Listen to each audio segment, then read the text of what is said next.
We will be on ABC later on tonight at 8 p.m. Eastern Time. Chiney Ogwumike, Jalen Rose, and Stephen A. Smith here at the Barclays Center, the home of Kyrie Irving this past season. We will see how that plays out after the excellent reporting from Woj. Your reaction here when you hear the layers here, the dominoes potentially, the idea of linking with the Lakers and Kevin Durant's future and Kyrie Irving. Well, on a basketball standpoint, is incredibly compelling because when you think about Kyrie Irving with the Lakers, when you think about him potentially with the Clippers, when you think about him with the Miami Heat, you're talking about a dynamic talent of this caliber that can change the dynamic of the championship picture, if dare I say so, because he is that spectacular. But that doesn't negate the fact that this situation, this storyline is utterly disgusting. And we need to stop playing some damn games with all of this, okay? Let's understand something. Kyrie Irving quit on LeBron.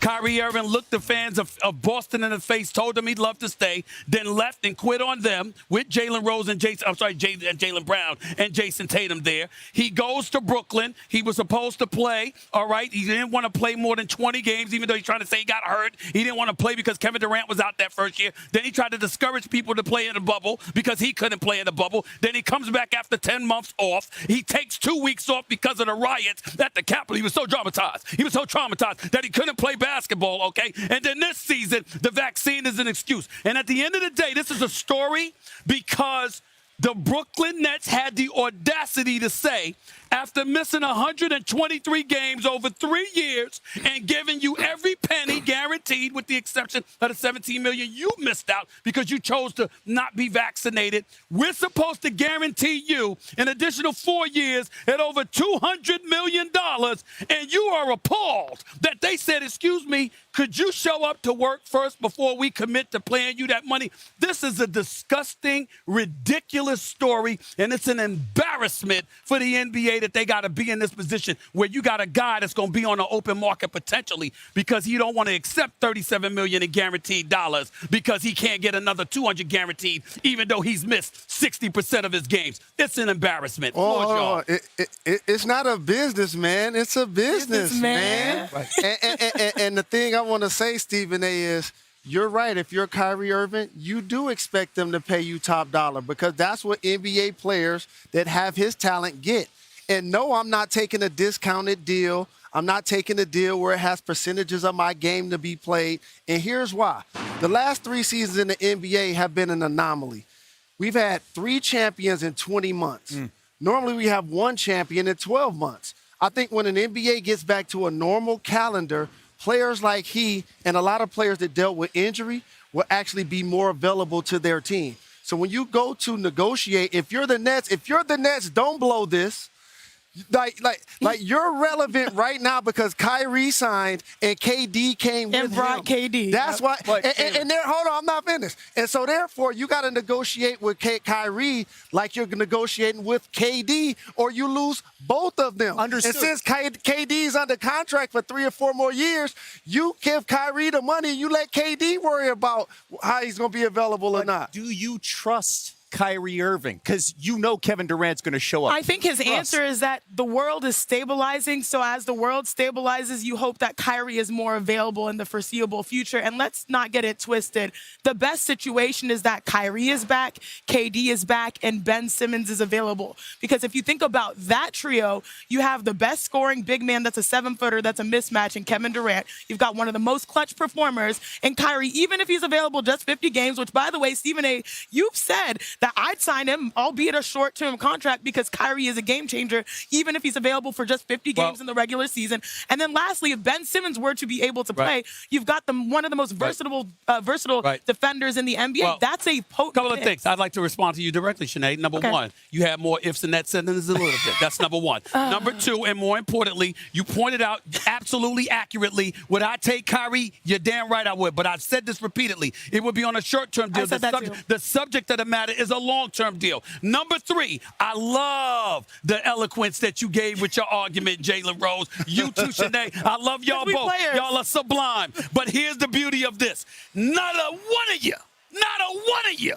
would sign Kyrie to a guaranteed long-term deal right now, and you know it. You know what? That's the point. Whoa. I'm asking. Go ahead. This is where we speak in a different language. Okay. I just told you that I would. And let me tell you why. Because he's a mercurial talent in the NBA. And if you keep him, you keep KD. You lose Kyrie, you lose KD. Hold on, no. And then you're irrelevant. No, I'll shut up. I want to be sure I'm I would give Kyrie a 4-year contract. You would, Jalen Rose, Yes. the businessman that I know Yes, you sir. to be, I would. give Kyrie Irving.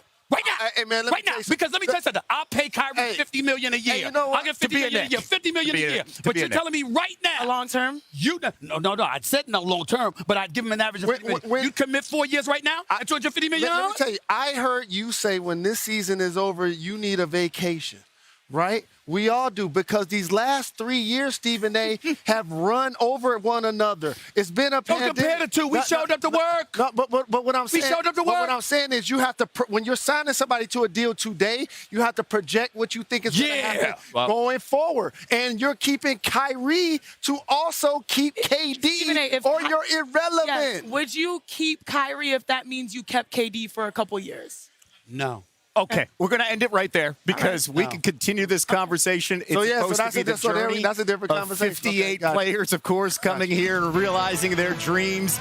We're going to have their player stories around number one. What do you think of the outfits here, Jalen? You digging some of the style? I love it. Far? Fresh to death. Cleaner than a board of hell. Yeah. Elle, back to you. Much more on the draft coming up later. News and this potential huge in the NBA. Woj reporting that Kyrie Irving has a list of teams that he'd like the Nets to consider working out a sign and trade to if he cannot come to terms on a new deal with Brooklyn. You'll remember he's facing a deadline in less than a week. Next Wednesday, he has to opt in to the last year of his contract at $36.9 million, or he would be a free agent. The man is here himself from Brooklyn ahead of the draft. Woj, what more can you share with us about where things stand right now between Kyrie and the Nets front office?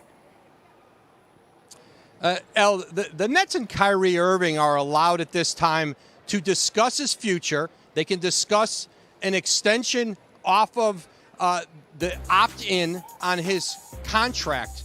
Now, those conversations had been ongoing, I'm told. And listen, Kyrie Irving has furnished a list of potential teams for the Nets to consider working on sign and trade agreements if they can't come to an agreement moving forward with the Nets. Among those teams on Kyrie Irving's list, the Lakers, Clippers, Nets, Knicks, Miami Heat, Dallas Mavericks, and the Sixers. Now, not all of those teams are necessarily interested in Kyrie Irving. And so this is a negotiation. The Nets have wanted to do a short-term contract with Kyrie Irving. Kyrie Irving, of course, wants a long-term max contract to return to stay in Brooklyn, and he's got until the middle of next week to decide on whether he'd opt in on that $36 million plus on his contract or opt out and become a free agent. And one real threat, if he opts out and he's willing to take significantly less money, is to sign a mid-level exception, likely with the Lakers, and that certainly looms. That looms for the Nets if he opts out. That is a way that they would lose him. Okay, let's address the elephant in the room, because I think that some of our colleagues would say the only reason they're not washing their hands of someone who's played in less than 50% of the Nets games since he's been there is because of Kevin Durant. So what does this news today mean for Kevin Durant and his relationship with the Nets? Elle, I'm told that Kevin Durant has not told the Nets that if Kyrie Irving leaves, that means he's going to ask for a trade. What Kevin Durant wants to know, I think like any other star of his stature, that if Kyrie Irving does walk, if he took that, let's say, the mid-level exception with the Lakers, what would a reconfigured Nets team look like? How would they try to reshape the roster so that the Nets would be able to return, in the near term and have a championship contender? And those will certainly be the questions that Kevin Durant is going to have for the Nets. That's a conversation that I believe they've had. You're always having that conversation with your best player. But I'm told again that Durant has not told the Nets that if Kyrie Irving leaves, that means he's going to ask for a trade. He's got 4 years left on his contract.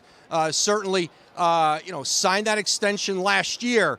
But certainly the Nets are aware of the relationship, the connection, the affinity that Kevin Durant has for Kyrie Irving, and that's why they've been working to try to see if they can come come up with a deal that meets, that it's a negotiation that meets both what Kyrie Irving is willing to do and what the Nets are willing to do. But, right now, certainly, Kevin Durant's happiness, how he looks at the future of this team, certainly it is a part of that Kyrie Irving negotiation. People talk about the eject button, right? And that being the Anthony Davis, right, idea of like you can force your way out of a situation. But he had 1 year left when he forced his way out of New Orleans. To your point, Kevin Durant locked up through 2026. Woj is standing by. If we've got any breaking news, he will certainly be standing by. Let's take a look, though. I just mentioned it.